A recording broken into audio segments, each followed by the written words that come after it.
Namaste. As usual, today we will discuss on the topic of the happy man from B.Ed first year, compulsory English, English for the new millennium, essay, the happy man, summary of the happy man.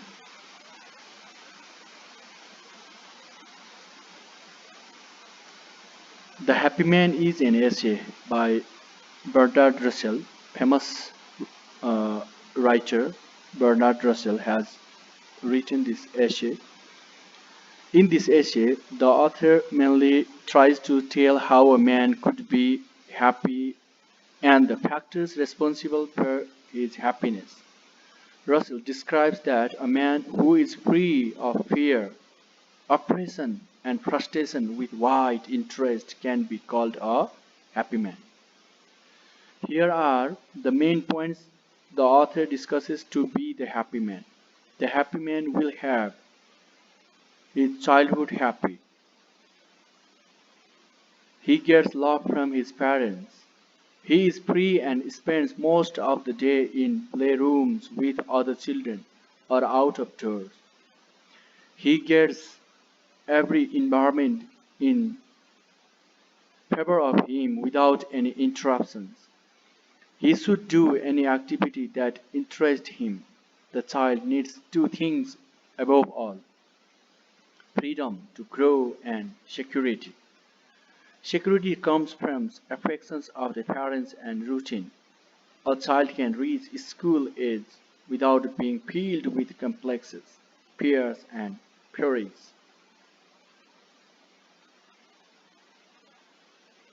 Scholastic education is a tiresome necessity.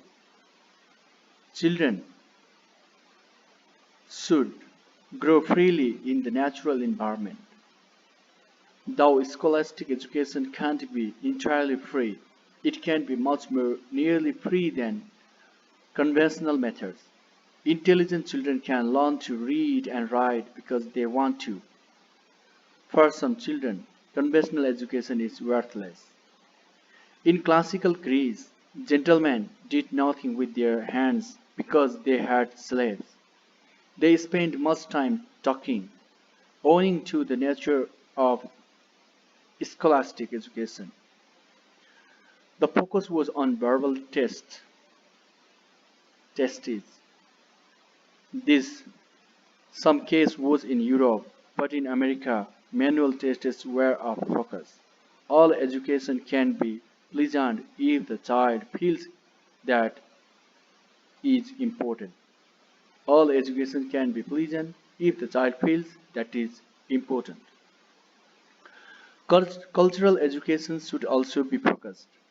What is more important in cultural education should be given in the early stages. History and geography should be taught at first by the means of cinema.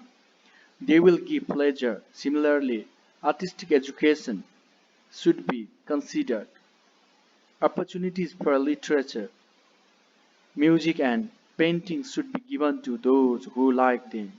Their purpose is to give pleasure. Competition for scholarships, as in Europe, brings anxiety and fatigue in students. This system is cruel. The happy man will have as much scholastic education as he chooses without regard to ability in examination. Every healthy adult should do some kind of useful work to be secure of a livelihood. This is no hardship, for idleness is not a way to happiness. There should be economic security for all who are not idle and even for those who are. The happy man who has been brought up in youth, sin, and fear will be free and generous. He cooperates with people rather than competitors. He should have trustful attitude to others. He should take the human family as one without thinking of foreign nations as enemies. The happy man does not only need security, he also needs opportunities of adventure to give excitement. His adventurous impulses should satisfy him. The happy man should have a happy temperament for wisdom and kindness and an economic security. Then he will be able to enjoy work, to have many friends, to feel affections towards his children, and to pass through the middle years of his life without the sense of frustration and failure. When he reaches old age, he will look back upon his life without remorse or regrets. The art of growing old is worth considering. One's thought must be directed to the future. Past memories bring sadness. One's interest in old age should be meditative and benevolent, but not emotional. A successful old age is easiest for those who have strong impersonal interest in appropriate activities. The wisdom of long experience should be exercised without oppression in old age. Some old people have fear of death. It is not justifiable for the old man who has known human joys and sorrows and achieved whatever work he had to do.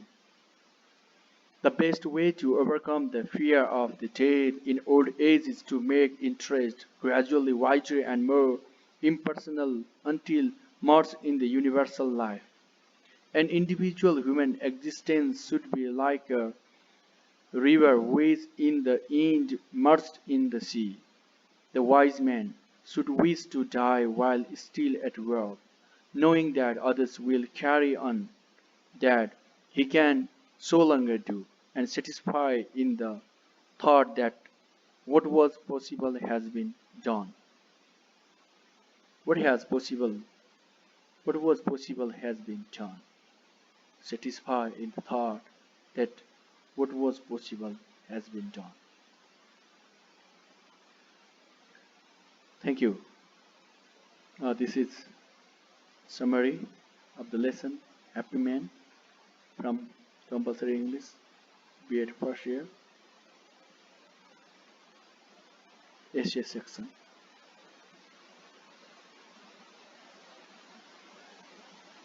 Happy Man. Thank you. Please like, share and subscribe the channel. Thank you. Thank you very much.